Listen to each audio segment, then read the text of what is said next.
darkest night, yet thought I knew the way. The sin that promised joy in life had led me to the grave. I had no hope that you would own a rebel to your will. And if you had not loved me first, I would refuse you still. And hallelujah, all I have is Christ. Hallelujah, Jesus is my life.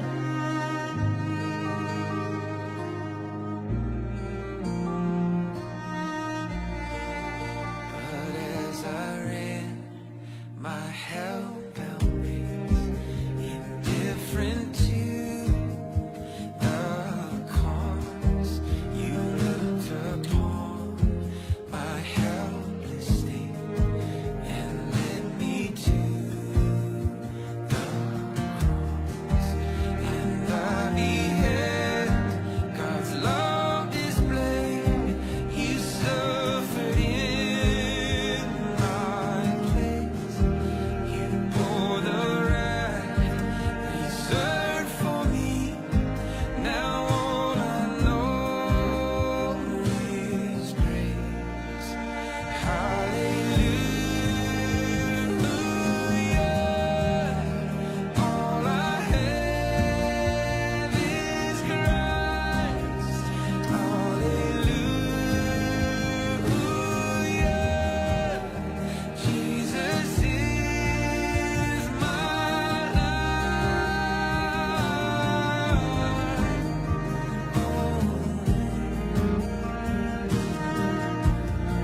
He is my I'm not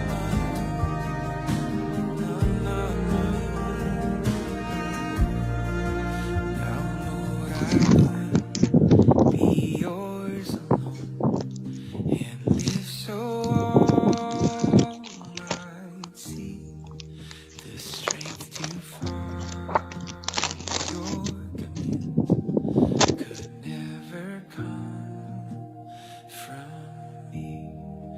Oh, Father, use my ransom life in any way you choose, and let my song forever be my only boast is Hallelujah, all I have is Christ. Hallelujah, Jesus is my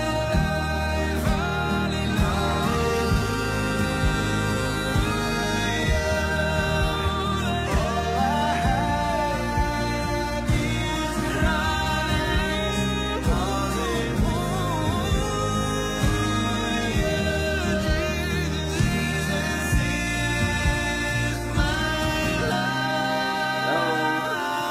Start na po tayo. Diyan na pala sila. Ayan. Naka-live na tayo.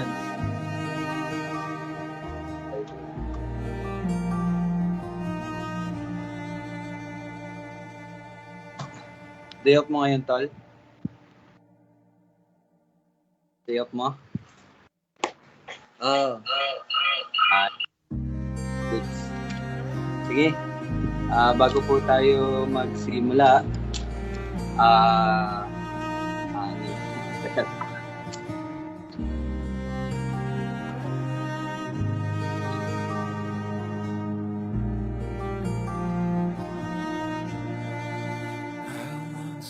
Sige, recite muna tayo, no? Sabay-sabay tayo.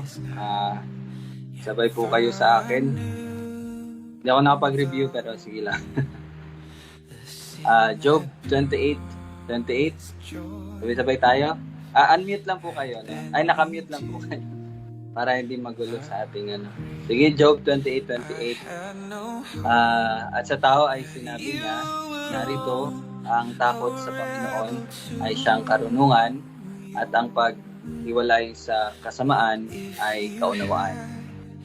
John 1:16 at yan, sa pamagitan Mula sa kanya. at mula sa kanyang kapuspusan ay tumanggap tayong lahat biyaya na sinundan pa ng ibang biyaya. So we praise God for that po. Titus 2:11-13 at nagpakita ang biyaya ng Diyos na nagdadala ng kaligtasan sa lahat ng tao na matapos na nagtuturo sa atin na matapos itanggil ang kasamaan at makamundong pagnanasa ay dapat tayong mamuhay na may katinuan, matuwid, banal sa kasalukuyang panahon. Ayan. Habang tayo ay naghihintay ng mapalad na pag-asa at pagpapakita ng kalwalatian ng ating dakilang Diyos at tagapagligtas ng Jesus Cristo. Ephesians 5:15-17. Kaya't mag-ingat kayo sa inyong paglakad, di gaya ng mga mamang, kundi ng marurunong na sinasamantala ang panahon dahil ang mga araw ay masama. Kaya't huwag kayong maging hangal, kundi unawain ninyo kung ano ang kalooban ng Ephesians 5:15-17. Okay, so safe kayo ha, hindi kayo alright, so pero mag-memorize pa rin po tayo. Okay, so let's go on live na. Naririnig na pala yun, hindi ko na-mute. Okay, so anyway. Good afternoon sa lahat. Welcome po sa bawat isa sa ating Bible study. So, we praise God for another day. Lagi po nating pasalamatan ng Panginoon dahil lahat ng ito ay biyaya niya lamang. And so, patuloy po tayong magalak sa sa kabutihan ng Panginoon. And ito pong pagtitipon-tipon natin ay isa pong pagpapala dahil dito binigyan niya tayo ng pagkakataon na mag-aral ng kanyang salita bilang iisa, kabilang sa isang iglesia sa pamagitan ng ating Diyos at tagapagligtas sa Jesu Cristo. So tayo po ay manalangin muna bago tayo magsimula. Let's pray. Panginoon namin, maraming salamat dahil sa Espiritu na ngayon ay nasa sa amin kung kaya't kami nakapagsabi na Ikaw ay Ama namin. Salamat Panginoon sa biyaya mo at ito ay mula lamang sa iyong kapuspusan. At tunay nga na ang araw-araw namin pinagdadaanan, nakikita namin ang biyaya mo na sinundan pa ng iba pang biyaya.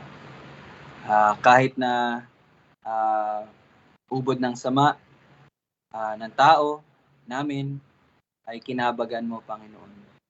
Salamat o Diyos dahil Ikaw ang nag-iisang guro, nag-iisang pinagmulan ng katotohanan dahil Ikaw mismo ang katotohanan. Ikaw po ang magbigay sa amin ng isang puso, ng isang pag-iisip na lahat po ng aming pag-uusapan, lahat ng aming gagawin, lahat ng aming iisipin at sasabihin ay nakaayon lamang po sa iyong salita na iyong ipinahayag sa amin, iyong tanging anak na si Jesus. At ngayon ay aming nababasa sa pamagitan ng kasulatan na ang mayakda ay ang Diyos Espiritu. Salamat, Panginoon. Amin pong hinihingi ito sa iyo, God. Sa habag at awa mo, na ikaw ang kumilos sa amin at magturo sa amin. Ikaw ang magbigay ng puso na may katiwasayan at puso na mapagkumbaba, susunod sa kung ano man po ang iyong kalooban para sa iyong kaluwalhatian. Ito aming panalangin sa pangalan ni Jesus. Amen. Okay. So, simula po tayo, no? Balik po tayo sa John chapter 1 at magsisimula po tayo ngayon sa verse 24. So, babasahin natin yung 24 hanggang 28. So, kahapon, napag-usapan natin yung 19 hanggang 23. So, we praise God dahil sa mga natutunan. And ngayon, patuloy tayo sa verse 24. So, basahin natin sa Tagalog. Kaya ako na lang magbabasa, no? Sabi dyan, sila ay mga sugo buhat sa mga Pariseo. Siya'y tinanong nila, kung gayo'y bakit ka nagbabautismo, kung hindi ikaw ang Kristo, o si Elias, o ang propeta? Sila'y sinagot ni Juan, ako'y nagbabautismo sa tubig. Sa gitna ninyo'y may isang nakatayo na hindi ninyo kilala. Na pumaparitong kasunod ko at hindi ko ako karapat-dapat magkalag ng panali ng kanyang sandalyas. Ang mga bagay na ito ay nangyari sa Betanya, sa kabilang ibayo ng Jordan, na pinagbabautismuhan ni Juan. Salamat sa salita ng Panginoon. So, let's start to discuss. Siguro, makakover na rin natin yung susunod, no? Sige, sabi dyan, no, sila ay mga sugo buhat sa mga Pariseo. Kung ang isang tao ay ngayon pa lang nagbabasa, no, ng Gospel ni John, so siguro matatanong niya, ano ba tong Pariseo? Anong Pariseo? So, siguro maganda na mabigyan natin siya ng definition para na rin sa mga susunod na manonood nito, no? Sige, Tol, ano ba Pariseo, Tol?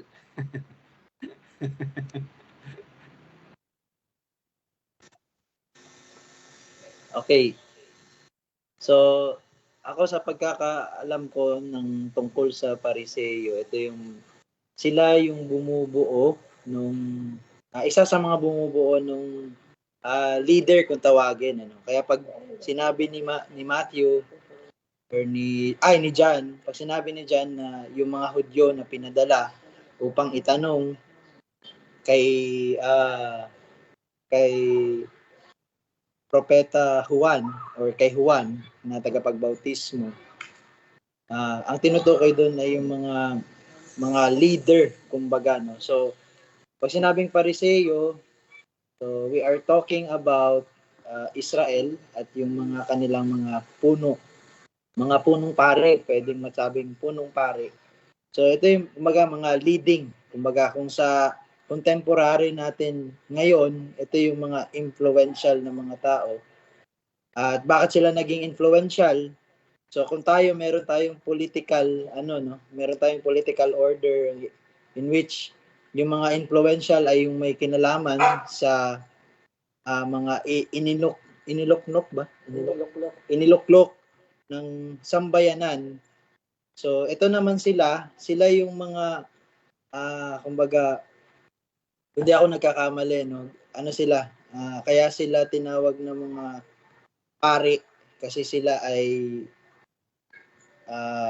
kabilang dun sa lipi na kung saan gagaling yung mga pari. Ibig sabihin, hindi sila niluklok ng tao, kundi ang Diyos ang nagtalaga sa kanila sa ganitong So they have this high, kumbaga, mataas ang kanilang pagtingin sa kanilang sarili. Kumbaga, kasi siguro naman, no, yung pera na lang dun sa talagang wala pa talagang kaalaman tungkol sa ito, yung pinag-uusapan natin, God of Israel, Israelites, Pharisees. Pero most of the time, yung mga makakabasa ng Pariseo, iba agad yung mababasa nila, no? Ang pagkakakilala natin sa mga Pariseo ay yung mga mayayabang, no? Mga self-righteous, no? Kaya nga, 'di ba, ang ipupukol sa iyo, do not judge. Nagiging Pariseyo ka. Sabihin kasi nga ang Pariseyo, ang nagiging kumbaga stereotype na natin sa Pariseyo, mga mayayabang, mga sila yung mga walang yung first beatitude, no? Blessed are the poor in spirit. They are not poor, but they are rich in spirit. Sabihin kasi mataas ang kanilang estado sa lipunan. So ayun. So Pharisee, yun. Mga malalaking tao po ito sa contemporary ni Jesus Christ. Sabihin, we are talking yung first century o yung panahon na kung saan yung zero, kumbaga, no? Yung zero nung kalendaryo natin. Ngayon po nasa 2024 na tayo. So, ayun. 30 pala kasi, 30 pala. Mga 30 AD, somewhere. Yun. Okay, yun po, no? So, ayun, meron po silang mataas na dyan, posisyon, no? Sa lipunan. And ayun nga, binansagan po silang mga mayabang kasi nga naging ano na talaga sa kanila. Kumbaga, anong tawag dito, yung pag-observe ng law, no? Yung pag-observe ng law in which yun po yung pinangahawakan nila na masabi para sa kanila pong kaligtasan. Kaya nga po, kung mapapansin niyo po, kapag nagsusulat po ng epistle, yung sinasabi na, di ba, mga humble, and then merong mga prideful. So, usually, ang pinapatamaan nun, or ang inaano nun, yung mga Pariseo, or Hudyo in general, na ang kanilang pinangahawakan para sa kanilang kaligtasan na yung pagsunod ng kautusan. So, at yun din po, sila po yung mga nagtuturo ng kautusan, no? And one of the example na meron tayo is si Apostle Pablo, na isang masugid na Pariseo, kumbaga. Okay? So, ayun po. Yun yung mga Pariseo. Sila ay mga sugo buhat sa mga... sige to. Siguro para hindi na rin natin makalimutan, no? Para mas madali nating maano. So Phariseo, yung equivalent nito ngayon is the religious ones. And 'di ba? Meron tayong the publican and the sinner. Sabihin yung Phariseo, yun yung mga religious, yung mga sinners naman noon talaga na masasabi mo ito makasalanan kasi hindi sila relihiyoso. Kasi nga yung covenant sa kanila is the covenant of works. Sabihin yung old covenant, no? Na nakasentro sa kautusan. Kaya kung hindi mo mababasa yung Romans 8, so you will become a Jew. Kumbaga, I mean, yun yung ano mo, yun yung central, no? Kung walang new covenant or walang new covenant, so ang central sa iyo is yung kautusan. So yun. So ito pinag-uusapan Pariseo. So ang central sa kanila, para sa kanila ay yung kautusan ni kay Moises. So they are the religious ones. Kaya sila ganun.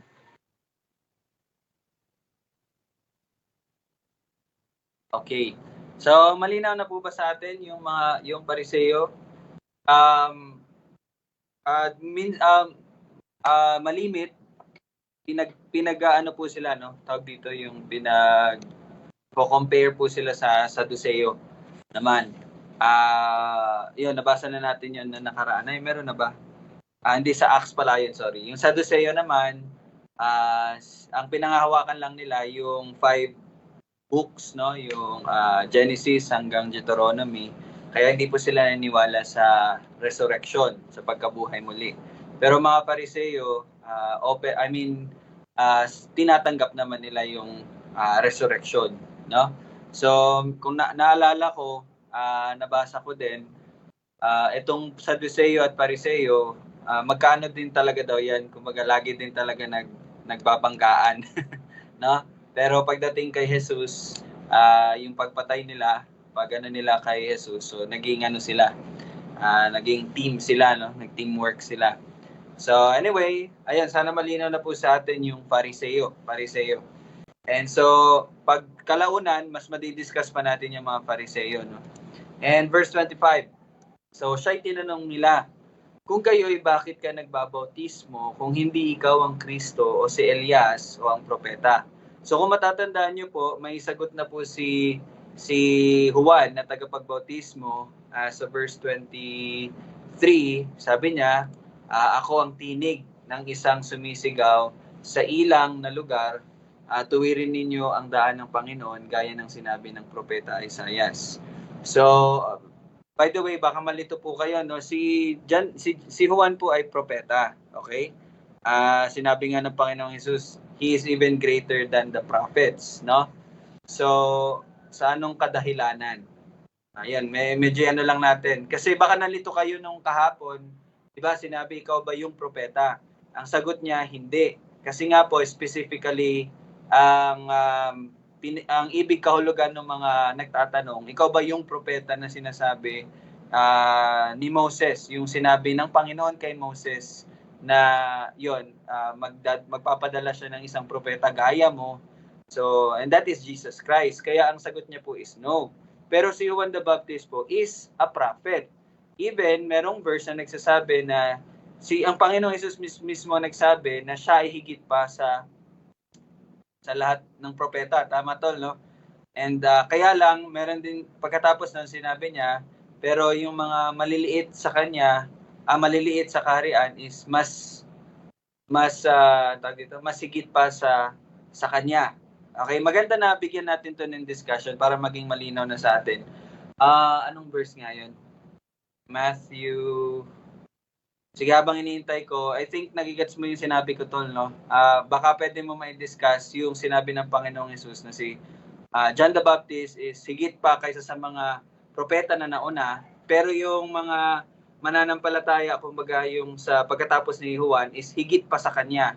So, hanapin ko yung verse and then, yan o muna. Okay. I-try mong ihanapin sa mga around Matthew 18, mga doon yan banday. So, ayun, patungkol sa propeta. Propeta, ang ibig pong sabihin ng propeta ay isang representative ng Diyos. No? Bakit kailangan ng representative? Kasi may dalawang party po na hindi magkaugnay-ugnay. At yun yung party, ano po yun? Yung Diyos at yung makasalanang sangkatauhan. So ang definition talaga ng propeta is a representative or a spokesperson, no? Ito yung tagapagsalita ng salita ng Diyos. So basically, yung pagtatanong sa kanya, ikaw ba ang propeta or the prophet? Ibig sabihin, yung ipinrophesy din ng mga propeta na paparating daw. Napaparating, no? At yun nga ay ang Panginoong Jesus, sapagkat siya ang pinakadakilang propeta. Bakit? Kasi siya ang Diyos. No? He is the exact representation. He is God. Diba? Made flesh. Nabasa naman natin a while ago lang, John 1:14. Diba? Siya yung salita na nagsalaman. Okay? So, wala pong mali sa hindi pag-claim ng isang propetang Juan, John the Baptist. Bakit po natin natawag na siya ay propeta? Sapagkat siya nga ay initasan din, no, ng gawain na kung saan ipamamahayag niya yung tungkol sa ang propeta na paparating, sa salita na paparating. No? So, bakit siya dakila sa lahat ng mga naunang propeta? Sapagkat siya ay nakita niya. No? Though meron dyan mga verses na hindi niya talaga pa kilala si Jesus bilang ang Messiah, no? Yun pong ibig sabihin ng hindi natin siya nakikilala.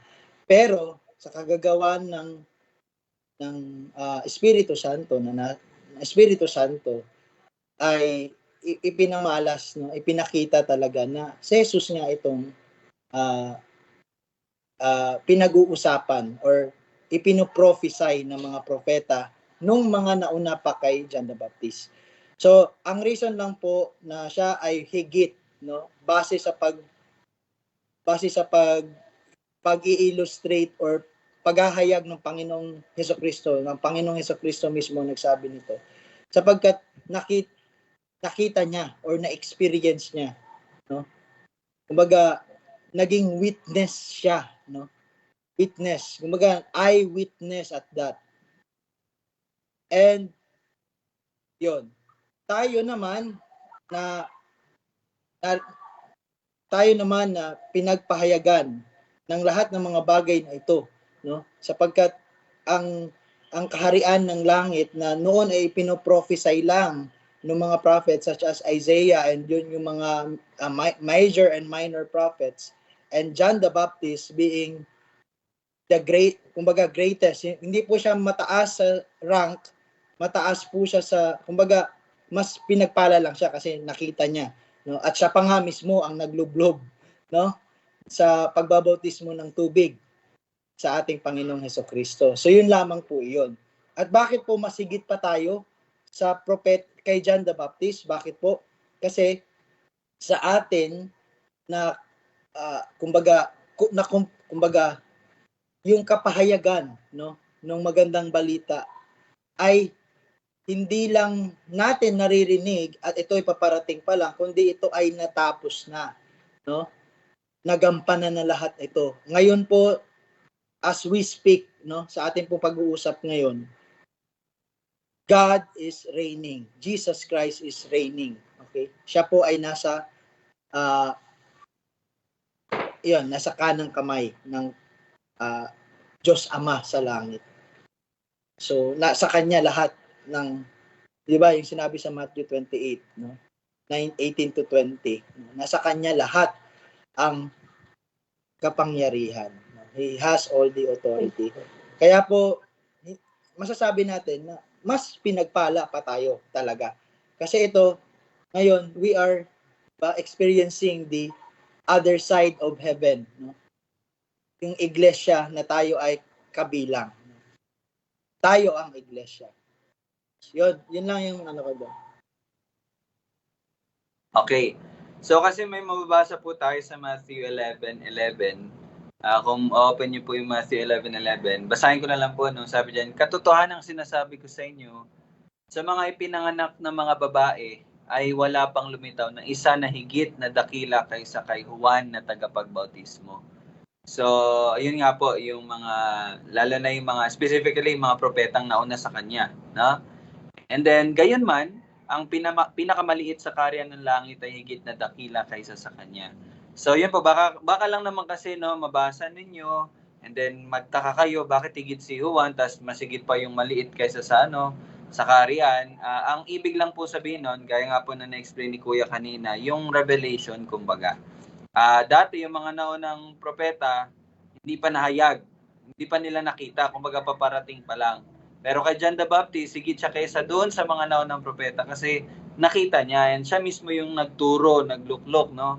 And then tayo naman, na mga maliliit lang, ibig sabihin, kasi maliliit in a way na hindi tayo propeta. I mean, kumbaga sa lipunan pa, no, normal lang tayo, parang ganon. Pero higit tayo sa kanya kasi nakita na natin yung kabuuan, no, ng kumbaga ipinangako, at ngayon na yun nga sinabi ni Kuya, naghahari na siya, he is reigning. So yun lang po yung ibig sabihin nun, no? Hindi po siya ibig sabihin na higit kami kasi ganito ganyan, no. It's just that yung time frame parang sa ganun po, no. So sana malinaw na po sa inyo yung higit, no? Okay? So I think na-explain naman na maayos. So balik tayo, no, sa verse 24. So 25 pala. So again, tinanong siya. So kung hindi pala ikaw ang Kristo, di din ikaw si Elias, di din ikaw yung propeta, bakit ka nagbabautismo? Yun din yung tanong ko, no? Bakit ka nagbabautismo? So bago sumagot si Kuya, so ito gusto ko lang again i-check para ma-checkmate to sila. So may mga sagot pa po ba yung mga kabataan natin, no, na habang oras para makapag-aral, So, tanungin natin, no? So, anong masasagot mo dito, Gab? Dito sa verse 25. Baka may ma-share ka, no?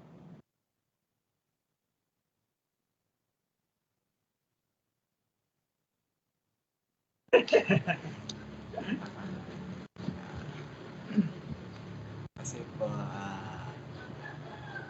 alam alam niya na siya yung nagdaan ng parating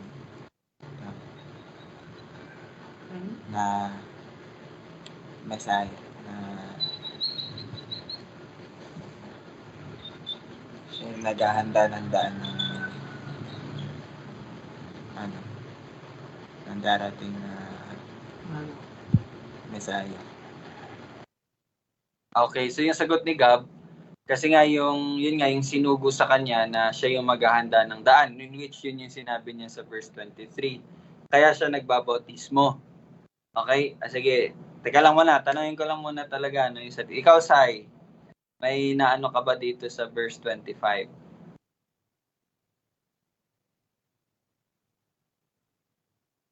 Wala pa? Ikaw, Jamie. Katulad din kay Gab. Katulad kay Gab. Kumbaga siya yung magpe-prepare ng way. Kaya, kumbaga for yung repentance. Okay. Sige, si Ara Joyce. Walang copy-paste, ha? Ganun din po kuya. Kumbaga kasi 'di ba, parang alam niya naman sa sarili niya na siya yung maghahanda kumbaga ng daan ng Panginoon. Kumbaga i-preach niya yung yung baptism of repentance po, parang ganun. Okay. So, kumbaga, paghahanda. No, paghahanda. Okay. Sige, yun po yung sagot ng ating mga kapatid na kabataan. So, yun. Inaano ko lang para ma-encourage sila na mag-aral talaga and then sa Bible study. May katulong na din tayo, tol, no? So, maganda kasi yan. So, yan. Sige, sige, ikaw na muna, tol. Habang nandiyan ka, kasi minsan ka lang yung makasama, eh. Diba? Sige, malaking pribilehiyo, no, na matulungan natin yung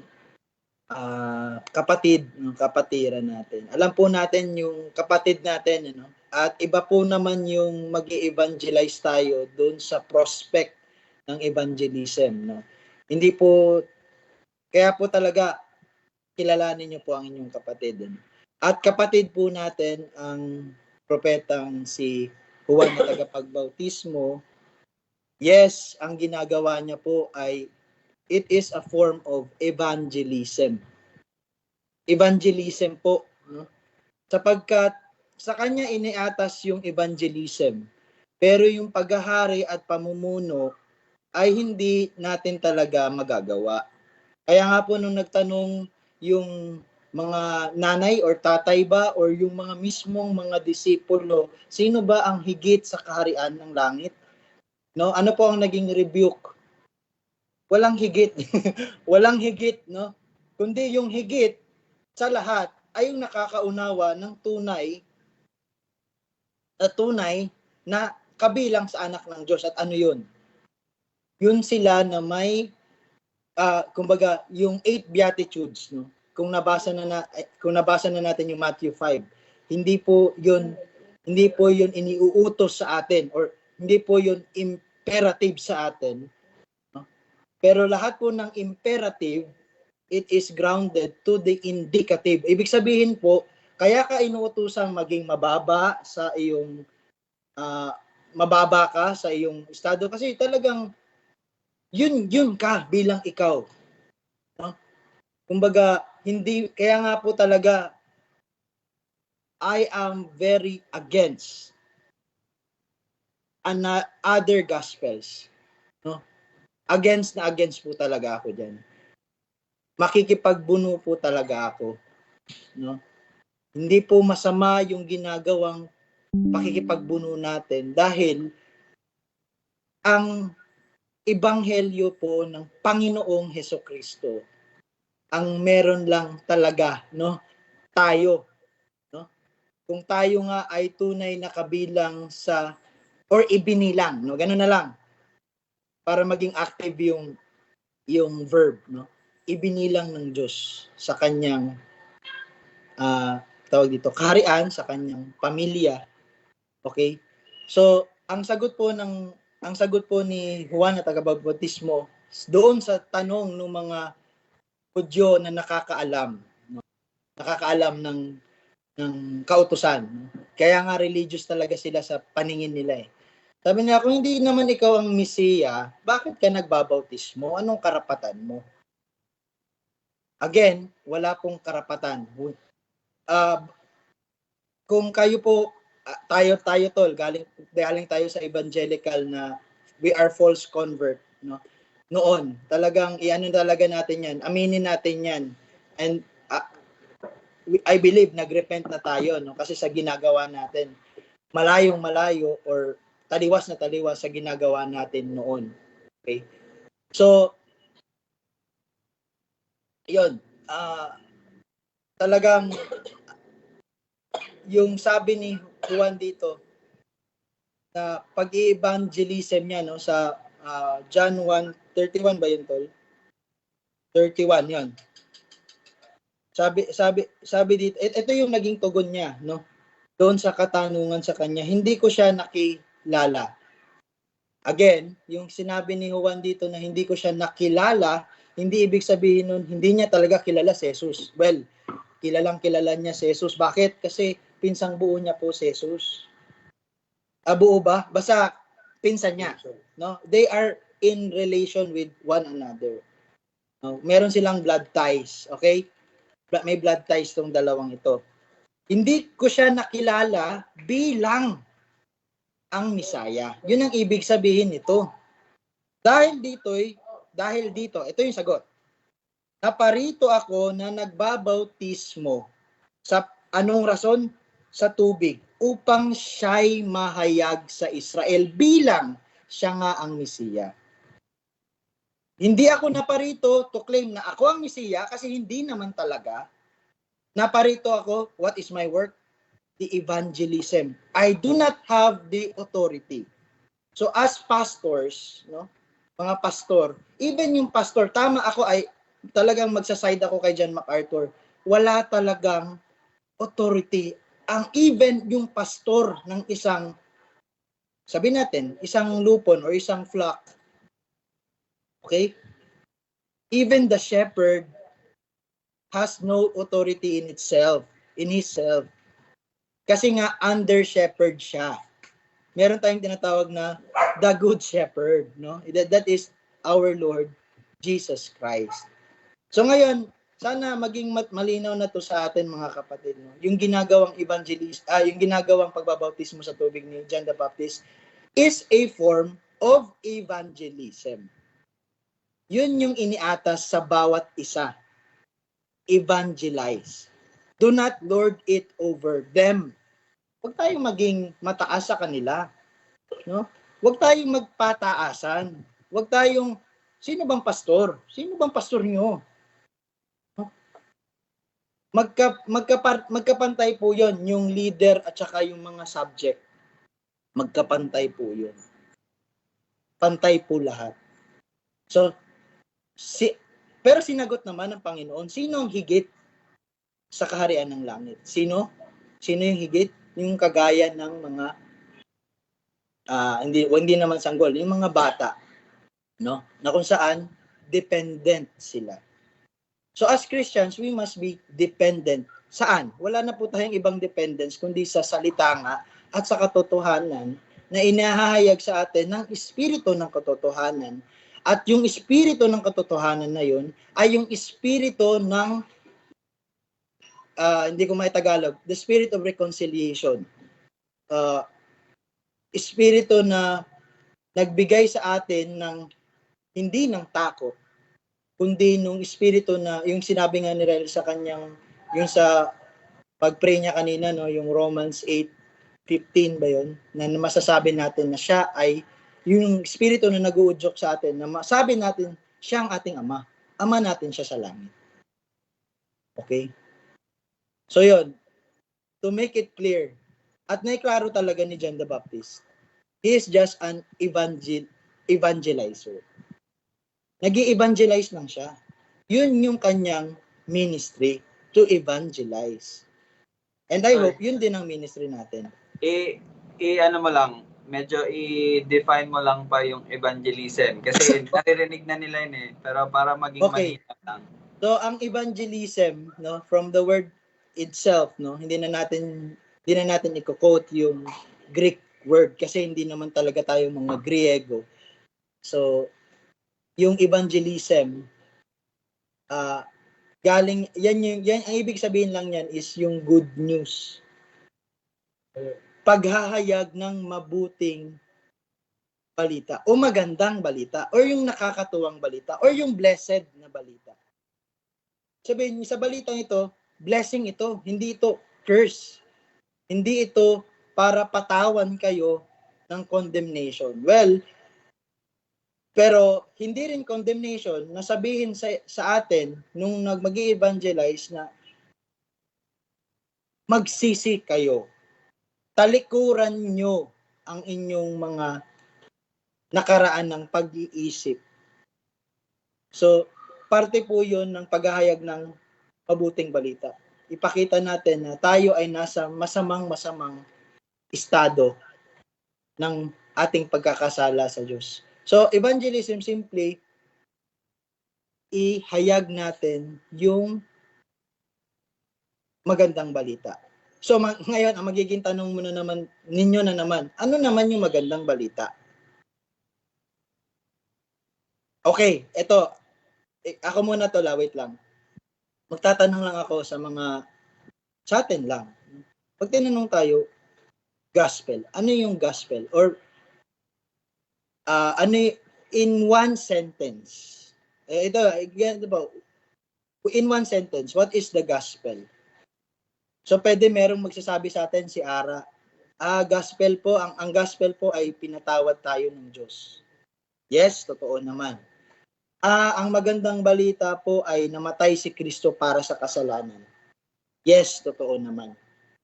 Ang ebanghelyo po o yung magandang balita ay nasabi ko na yung kapatawaran ng kasalanan.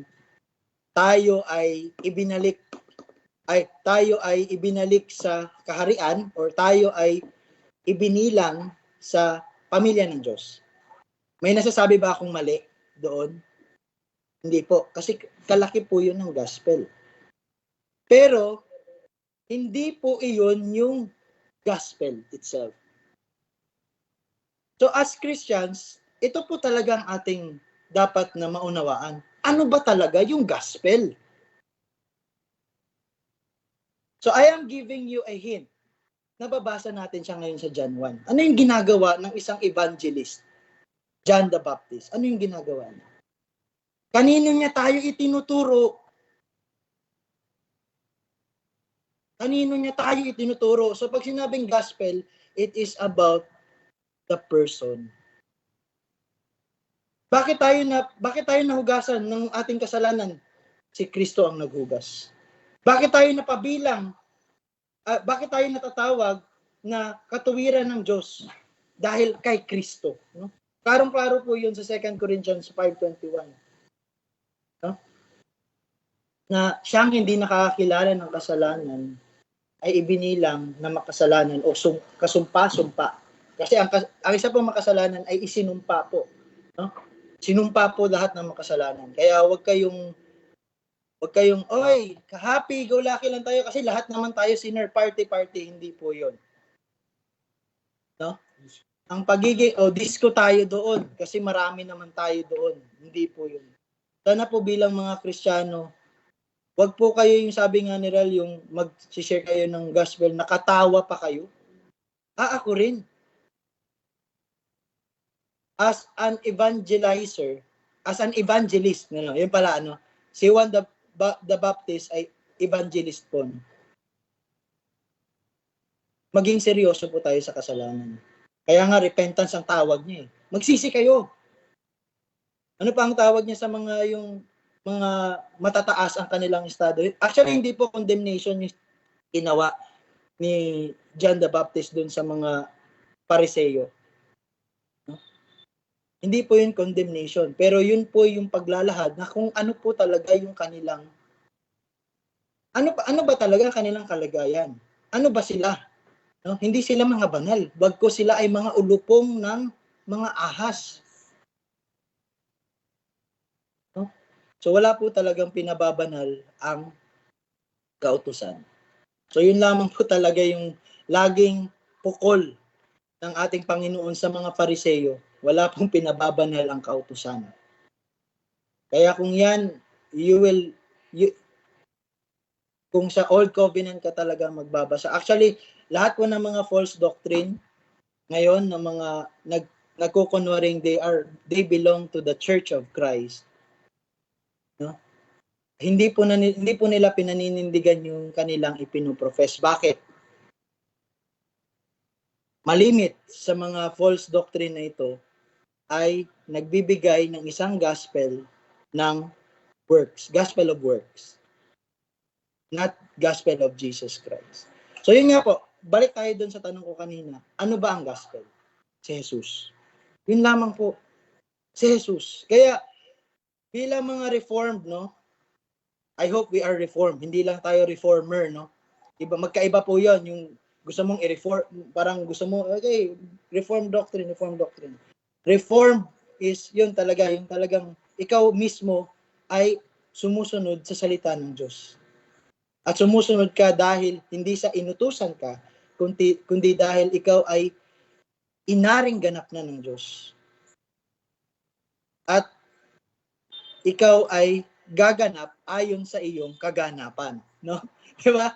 Isabihin, ginagampanan mo lang ayon sa iyong kaganapan, ikaw ay ganap na eh. Kaya may ganap sa'yo. Yun po talaga. No? Sa, ewan ko, yun lang yung ano ko, yun yung aking magiging exhortation sa bawat isa sa atin. Wag po tayo talaga tayong lilihis. Ito, pag naliligaw po tayo sa gospel, tingnan natin yung paghahayag o yung pag-witness ni John the Baptist. He did not deny that he is not Jesus Christ. That's one. Ibig sabihin, importante kasi, hindi yung pangalan ni Jesus, kundi yung substance. Yung Diyos. Kilalanin mo ang Diyos. Diba? So when we evangelize, yun, tapos na yung evangelism. Ngayon, nasa church na po tayo na setting. So hindi na po evangelism tong ginagawa ko. Ito po yung, kung sa ano pa, ito po yung pagtuturo nasa inyo. No? Yung podcast nga ni Justin Peters. Ano yung channel niya? The Decay. Sabihin, the teachings. No? At saan magagaling yung teaching natin kung hindi naman tayo nag-aaral ng salita ng Diyos? Kung hindi natin nakikita yung sufficiency ng salita ng Diyos. Yung mas marami pa tayong alam tungkol sa mga reformers noon kaysa sa salita ng Diyos in its face value. Kaya yung ginagawa ko po sa his announcement, no? Mabasa nyo, parang wala namang exhortation dito. Kasi hindi po tayo kulang sa exhortation. Kulang po tayo sa salita ng Diyos. Yun po yung kulang natin. So, yun. So, ano po yung kirigma ng gospel? O yung in a short sentence, ano po yung gospel? Si Jesus ay ang hari na paparating. Yun po ang gospel. Si Jesus, Jesus Christ of Nazareth, ay ang hari na dumating na. Noon kasi, Jesus Christ, he walk on earth, yon, nag-i-establish pa siya ng kaharian ng Diyos. But now, yung kaharian ay nandito na. So ano na yung short sentence ng gospel? Jesus Christ is the reigning king. Siya po, si Jesus ay yung naghaharing hari ng hari. Lahat ng mga hari. So, talikuran nyo na yung inyong mga hari noon. Ano ba? Sino bang hari natin?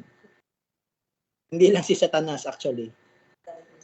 anyone or anything apart from Jesus Christ.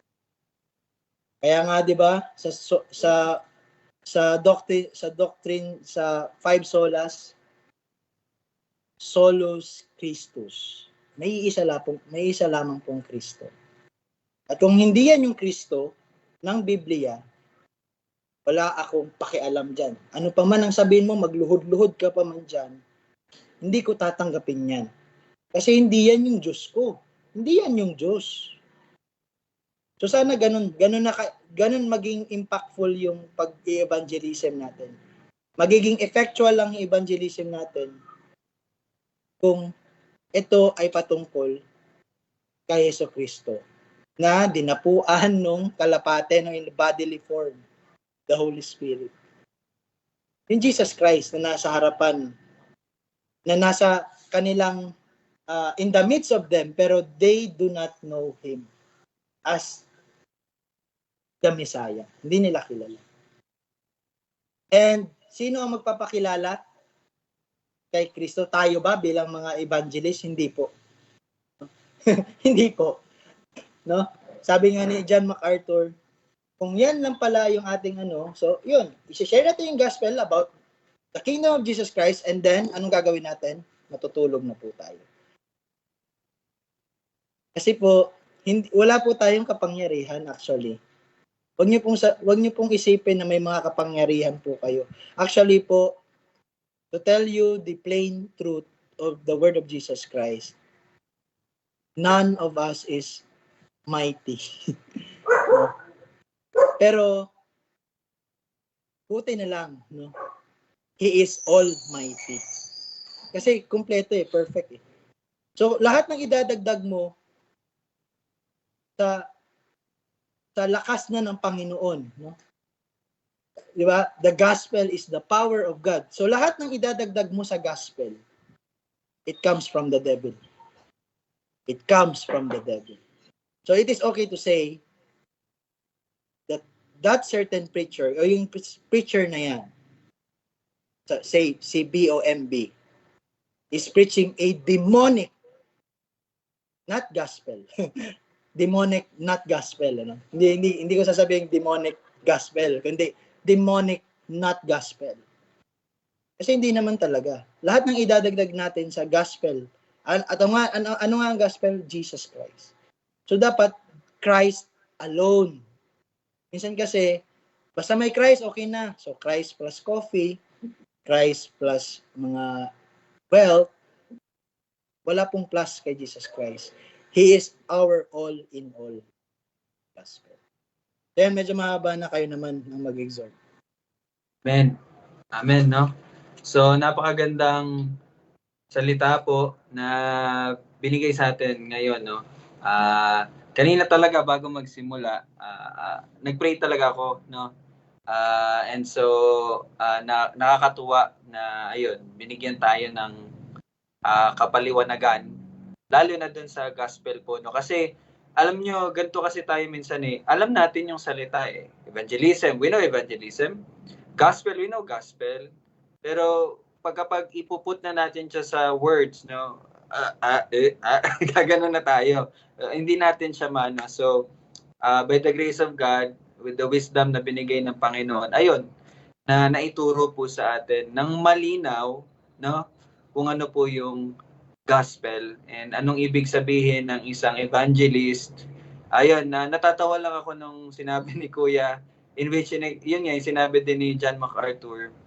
Yung mga evangelist, pagkatapos mo magsaboy ng seed, tulog ka na.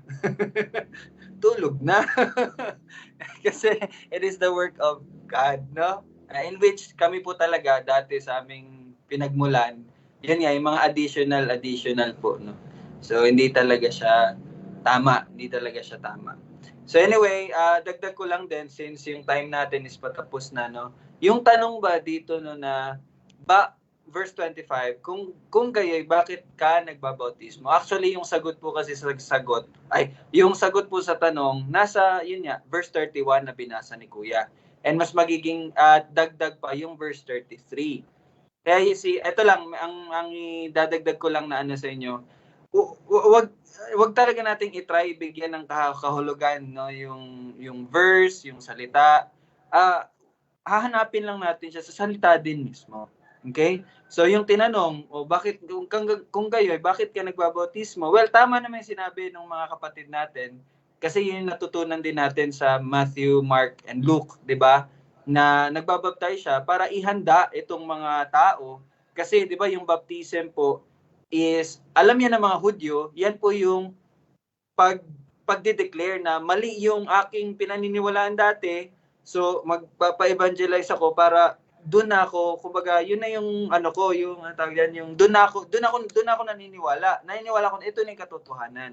So tama naman po yung mga sinagot niyo. Pero nakakatuwa lang din yung gospel ni John is really not only complementary but also supplementary. Ibig sabihin hindi dinadagdagan but pinupunan lang yung kumbaga yung mga points na dapat din nating matutunan. So 'di ba? Ganyan po kaganda ang sulat ng ating Panginoon, yung salita ng ating Panginoon. So verse 31 is very clear, no? Hindi ko siya nakilala. Ayun nga, nabigyan na po ng ni Kuya na hindi to patungkol sa hindi niya kilala na si Jesus Christ by name and by kasi nga magkano sila eh. Tawag dito, magkapamilya yan sila. But in terms of na siya pala yung tawag dito, yung Messiah, bakit po ganon? Bakit hindi niya pa alam, no? Kasi dito natin makikita sa verse 33. Basahin natin 32 din. Nagpatotoo si Juan, nakita kong spirito na bumababang tulad ng isa-isang kalapate na buhat sa langit na dumapo sa kanya. And verse 33, sabi diyan, hindi ko siya nakilala, subalit ang nagsugo sa akin upang magbautismo. So isa sa mga dahilan bakit siya nagbabautismo kasi sinugo siya. Sino nagsugo sa kanya? Ang Ama, ang Diyos Ama. Kasi ang nagsugo sa akin upang magbautismo sa tubig ay nagsabi sa akin, ang nakita mong babaan ng Espiritu at mananatili sa kanya ay siyang nagbabautismo sa Espiritu Santo. So, one of the reason also is, yun nga, yung sinabi ni Kuya, upang maihayag na si Jesus ang siyang nagbabautismo sa Espiritu Santo or siya ang Kristo, and para din mahayag din kay John the Baptist na siya yung Kristo na ituturo mo. Siya yung darating na nagbabautismo sa Espiritu Santo. So, dito nabigyan ng sagot yung lahat ng tanong natin. Kasi out of nowhere, no, nagbaptism siya. Diba? Although, meron ata yun sa Luke, sinabi na dumating ang salita ng Panginoon sa kanya at siya nagbautismo. Yung sa simula. Sa Luke ata yun, sa Matthew. I think sa Luke. So, ito na yung very clear. Ito na yung pinaka-clear. Ito pala yung salita na dumating kay John the Baptist. Na sinabihan siya na nagsugo sa kanya na magbautismo. Na sa pagbabaptize mo, may tao doon na dadapuan ng Espiritu Santo at kung sino man yun, siya ang nagbabautismo sa Espiritu Santo. So, clear na po, no? Clear na po sa atin ang sagot sa verse 25. Bakit ka nagbabautismo kung hindi ikaw ang Kristo? Upang mahayag kung sino ang Kristo. So, again, isa din sa mga bagay na ating ikakapasalamat sa Panginoon kasi yung testimony ni John the Baptist is really sure.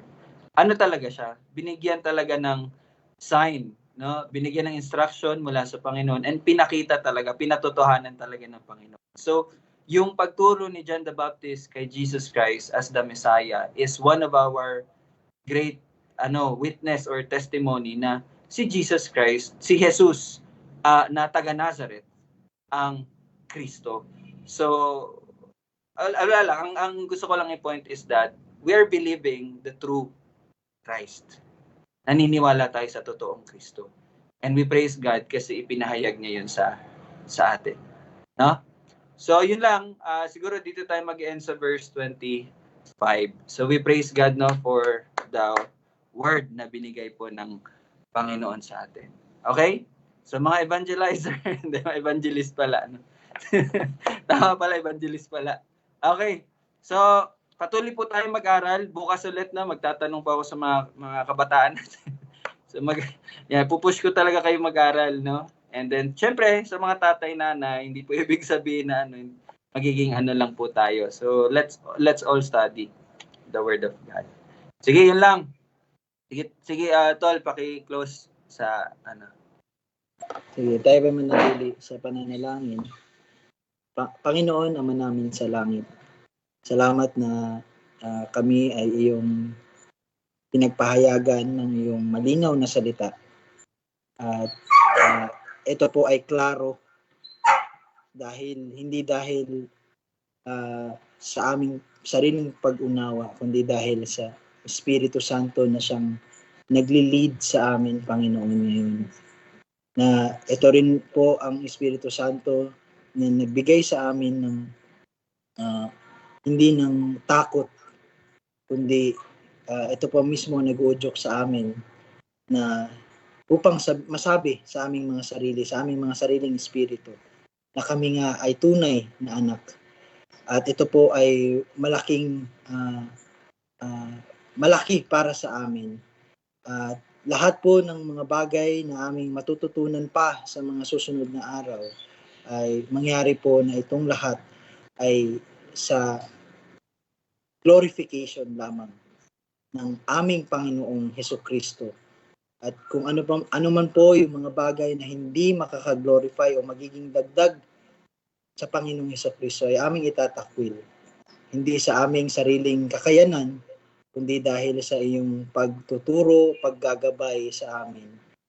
At sapagkat ang iyong salita ay sapat upang kami ay turuan at maging ganap. At nasasangapang lubos. Ito ang aming panalangin sa pangalan ni Jesus. Amen at amen. Amen. Thank you po. See you po bukas ulit. Bye. God bless. Thank you. 25.